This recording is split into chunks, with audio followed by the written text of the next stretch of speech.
If I may. If it's not going to be a lie, go for it. Judge, respectfully. No, you lied to me. Okay, if I may, Judge, very briefly. Today's courtroom showdown begins with a bold move. The defense wants Judge Simpson off the case. Their reason, she signed the search warrants. But from the very start, things go off the rails. The judge isn't buying it, and tensions rise fast. We've got disputes over identity, race, and judicial neutrality, and it's clear no one's backing down. This hearing turns from legal formality into a battle of wits and authority. Buckle up. This is just the beginning. Martel P85051. On behalf of Darren Dwayne Wilson, sir, please stand and give your full and complete name for the record. Darren Dwayne Wilson. Thank you. Your Honor, today is the date and time scheduled for a political exam. I believe that Mr. Martel would like to start us off by motioning for Your Honor to recuse himself from this case. Judge, if I may, very briefly. Go on. Thank you, Judge. And certainly, Judge, I got much respect for this honorable court, been before this court a number of times. Judge, but the court rule is clear, Judge, that a examination must be conducted by a neutral and detached magistrate, Judge. In this particular case, and just for a little bit of context for Your Honor, this is a case where there's already a co-defendant, where an examination has been held, where the testimony has been taken, where the victim or complainant absolutely identifies a mixed race, ethnicity, light-skinned male, certainly not my client who's dark brown skin with barrel rolls. Here, the defense argues that since Judge Simpson signed the search warrants, she can't be impartial. But the judge cuts in. Signing a warrant is based on written affidavits, not on hearing any live testimony. That distinction matters. In law, she's firm that her decision had no bearing on the current proceedings. It's a technical argument, but one that could impact how fair the trial is perceived. What do you think? Does signing the warrant create bias or not? Judge, notwithstanding saying, Your Honor, did the sole basis that the people intend to introduce quote-unquote identity is through the search warrants and the subsequent evidence that was purportedly obtained thereafter, Judge. I say that all to say that, Judge. I don't know what case you're talking about. Who's the co-defendant?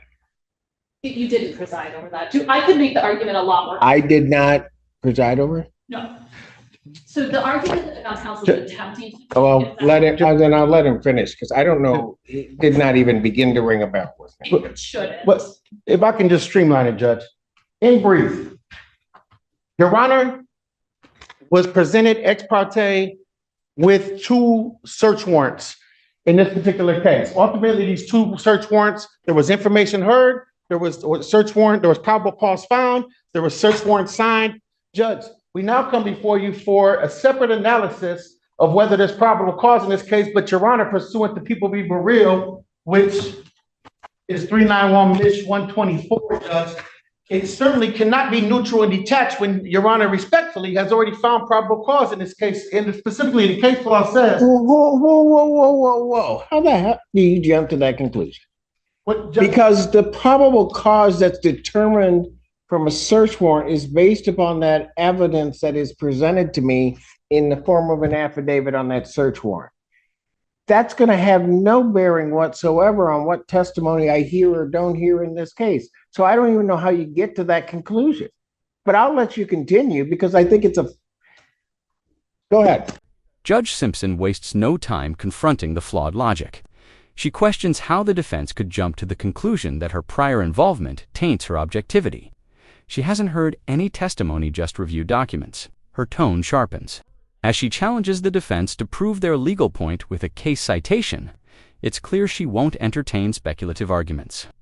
This is a masterclass in courtroom control land. She's not letting weak reasoning pass unchallenged. Thank you, Judge. And Judge, just certainly to preserve the record, certainly I don't want to come back on a quash or an appeal or even a remand, Judge, but the case law is clear. It says if the defendant requests a magistrate other than the magistrate who has already heard ex parte witnesses, such as the request should not be or should be regarded as reasonable and reasonable efforts exerted towards compliance, Judge. What ex parte witnesses did I hear from?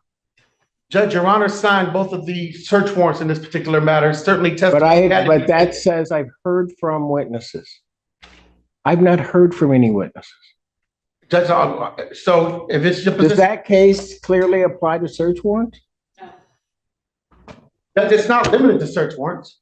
But if, That isn't what I asked you, Mr. Martel. yes, Judge. Is that applicable? I could certainly see a circumstance where I would have heard, like what you started out with, which doesn't seem to be true, that I heard something and then there would be a request that I not hear it because I've heard the witnesses or testimony. And so in that circumstance, there would be a much different analysis. But now you're trying to cite a case, apply it to something that I don't think that applies to. Judge, what I'm Just by the very words that you said. And certainly you show me that it says that a judge that has, or a magistrate that has signed a search warrant should not then hear the preliminary examination where they've made a finding. Judge, specifically, this relates to an arrest warrant, not a search warrant. However, if it's the position of the court that Your Honor has heard no testimony, sworn testimony or otherwise, then I guess our request would be moot. But I have read, so that we're clear, because you're playing fast and loose with words. So that it's clear, I would have read the search warrant. I don't recall receiving any testimony at all regarding that search warrant because I typically don't. I make a determination if there's probable cause contained within the four corners of that document, swear the individual in, sign off on the search warrant. It's really as simple as that. So if you show me a case, Mr. Martel, that says under those circumstances the court shouldn't hear it, then show me the case. Otherwise, you're wasting my time. Judge, so acknowledged, I would say that Burrell is applicable, and I would also humbly submit, Judge, the position of the court that anything outside the four corners of the exam transcript has been analyzed or sworn to, then it would certainly fall. Then you're going to need to file a motion so I can, if it doesn't bear out, I can find it frivolous and I'm going to adjourn this and then I can sanction. You need to file a written motion. How long is that going to take you? Judge, How long is that going to take you?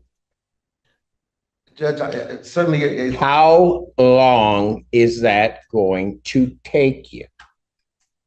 If you cannot answer that question, then I will take a recess. I will give you time to think about that. And then I will come back and I need your time frame for how soon you can file the motion. In fact, why don't we just do that? We're prepared to proceed. Why don't we just do that? You can take him back. Court's going to stand in recess. All right. Court recalls case of the People versus Darren Wilson. And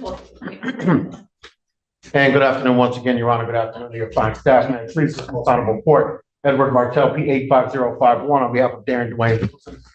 State your name once again for the record. Have a seat. So, Mr. Martel, you know, I'm a bit concerned. I just take what people give me. But I'm just going to say this. You lied to me at the very beginning of your argument. Things explode when Judge Simpson accuses the defense of lying twice. First, about who handled the co-defendant's case. Then, about the case law cited. She calls it a misrepresentation aimed to mislead the court. The judge's frustration is obvious, and it turns a legal disagreement into something personal. It's no longer about procedure, it's about credibility. You don't see this level of direct confrontation often. Was it a mistake or a deliberate strategy by the defense? I went back, had my staff go back. You said that I held a preliminary examination on the co-defendant. I couldn't recall it, but it's not true. That was an absolute falsehood and misrepresentation to this court. Ms. Hughes then points that out, but I'm still not sure. On the break, I go back, have my staff look it up, which was some doing, but if the case that you're referring to as a co-defendant is Christopher Harrison, that case number for reference is 24F22251, our case number. That is not the circuit court case number. I didn't handle that exam. Judge Barr handled that exam. So your initial argument regarding recusal started with and I hate using the word, but it's true, it started with a lie. Then Mr. Martel, you continued with your lie regarding the import of the case of People versus Burrell, which you cite one portion of it about a magistrate who takes testimony and does that. And that's why I went through exactly what this court does regarding search warrants. And then you cite a portion of that, and I think intentionally skipped over the first part of that paragraph to mislead this court. And I'll tell you what it says. It says, whereas here, an affidavit presented to a magistrate was in conclusory form, which I'm sure those search warrants were, and did not state any of the underlying or operative fact, and no witnesses were examined, which they weren't, we can perceive no prejudice to the accused in having the magistrate who issued the arrest warrant, which is different, preside at a preliminary examination. If I may. If it's not going to be a lie, go for it. Judge, respectfully. No, you lied to me. Okay, if I may, Judge, very briefly, I think the record will reflect it. When I cited or spoke about a preliminary examination, I didn't speak directly as to this court having held it, but it having been previously held. I was not present at that particular examination. However, Judge, certainly I would make no false representations as to who held it or who didn't hold it. I think I just provided that for context. You want me to play it back? Judge, I certainly do not. But you want me to play it back? Judge, I certainly, if Your Honor, some other time wants to, that's fine. No, if you're going to sit up here and tell me you didn't lie to me, you want me to play it back? It certainly cannot be neutral and detached when Your Honor respectfully has already found probable cause in this case, and specifically the case law says. Whoa. How the hell do you jump to that conclusion? Judge, then I stand corrected, Judge, but I certainly intend to make no misrepresentations of the context. The main argument is what it is. And certainly Your Honor is not barred from presiding over this exam. But again, and I've spoken with my client in the basis of just preserving the record and putting forth this argument, certainly mean no disrespect, harassment, or delay to the people. Judge, we're prepared to proceed. If Your Honor intends to deny, that's fine. Again, we're prepared. I don't know what your motion is, because everything that is presented to me is not it. Ms. Hughes, do people have anything to say regarding this? I have quite the record to make regarding the one thing that I absolutely have to say, even though I think this argument is clear and where this situation is headed is clear, but the thing that needs to be abundantly clear, I do have a lot to say about the law and I do have my own cases to cite, but if Your Honor doesn't need those, I'll set that aside. But the thing that needs to be said is the search warrants that Your Honor reviewed are what led to the pertinent testimony today. They did not include the pertinent testimony that would be heard today. Your Honor signed off on search warrants that include facts that frankly are not being contested. The defense is not contesting that these crimes occur.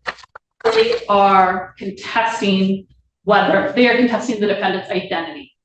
The search warrants led to evidence of the defendant's identity. Now the prosecutor steps in with calm but forceful precision. She explains that Judge Simpson only reviewed facts, not the critical testimony about identity. Citing past legal precedent, she says this procedure is perfectly valid. The law, she argues, doesn't support the recusal. Her delivery is firm, and she's ready to litigate. This moment flips the pressure back onto the defense. Smart move or just well prepared. Either way, the judge is clearly taking it all in. Facts that Your Honor has never heard before, which is where we're about to go. But frankly, the law that I'm choosing not, maybe I just need to, the law is actually clear that a judge who has reviewed and approved a search warrant, even on facts that they will later hear, that is okay, that procedure is okay. And specifically, I turn to People v. Cameron, which is an unpublished case of the Court of Appeals from 2013, and Cameron is Cameron. And in that case, not only did the judge review and approve the search warrant, but that judge went on to be the trial judge, a bench trial judge. And the Court of Appeals said in that case, so the issue that went up to the Court of Appeals was the defendant was claiming that his trial attorney was ineffective by not trying to recuse that judge. And the Court of Appeals said, failing to advance a meritless argument or raise a futile objection does not constitute ineffective assistance of counsel. That is what the Court of Appeals said about trying to recuse a judge who has previously reviewed a search warrant. The other case that is specifically on point is a much older case. It's from 1971. It's People v. Pitchford, 3-3 Mish at 299, 1971. In that case, the defendant actually, at the preliminary exam, wanted to attack the search warrant that the judge approved. And that judge that had approved the search warrant at issue went on to be the preliminary examination judge. Mind you, on appeal, it wasn't that exact issue. It was more of a statutory interpretation issue that went up on appeal. But the Court of Appeals in that case said the statutory interpretation would have led to the same procedure, that the search warrant judge would have become the preliminary exam judge, and then they affirmed, and the case went back down for exam. But in that case, we don't even have a case where the defense is trying to say that Your Honor inappropriately approved the search warrant. And we don't have a case where the defendant is even trying to contest any of the facts that were in the search warrant. Sorry, from having nothing to say, I always have a lot. No, that's fine. Anything else, Mr. Judge, just very Martel? briefly, and I certainly respect Because I'm going to tell you that, quite frankly, Mr. Martel, one may have to convince me why you have not, only in terms of your misleading of this court, attempted to try to have this judge recuse for the purpose of forum shopping. Absolutely. Because, I think so. Because originally I had to step into this case, and I can tell you, you probably weren't necessarily real excited about it. But that's the way that the system works here. And so I think you're continuing on with that. And because there's no other reason, I think, to try to bring this frivolous argument.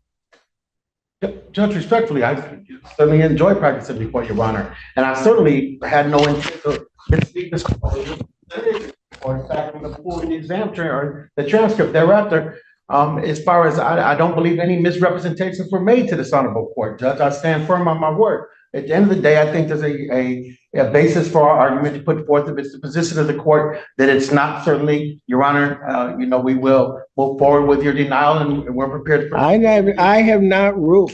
You will hear my ruling loud and clear. Yes, but do not presume that I'm going to deny it. Before I stepped off the bench, I asked, and I think properly so, your motion should be in writing. How long will that take you to do? If you won't answer me, then I will set the time frame. 2 weeks, please, and thank you, Judge. Defendant's motion to recuse would need to be filed by December 10th. Prosecutor will respond by December 20th. I will hear the motion on December 26th. This exam is moved to December 26th, 2024 at 12 noon. Thank you, Judge. Just for scheduling. Yes, go ahead. No, that's fine. I am not available on December 26th. I am the person that will be filing the response. I would love to be the person to litigate it as well. Understood. Then preliminary examination, since this is not of the people's doing, and the defendant, by raising it as well as before, has waived any time requirements, the preliminary examination as well as hearing on the motion will be January 2nd. After a heated back and forth, Judge Simpson sets deadlines for the motion to recuse. The defense has until December 10th. The exam is moved to January 2nd. But more than scheduling, this hearing exposed tactics, legal friction, and some serious courtroom drama. Judge Simpson didn't flinch and made it clear she won't tolerate games. If this case had you hooked, smash that like button, comment your thoughts. And don't forget to subscribe for more explosive courtroom showdowns.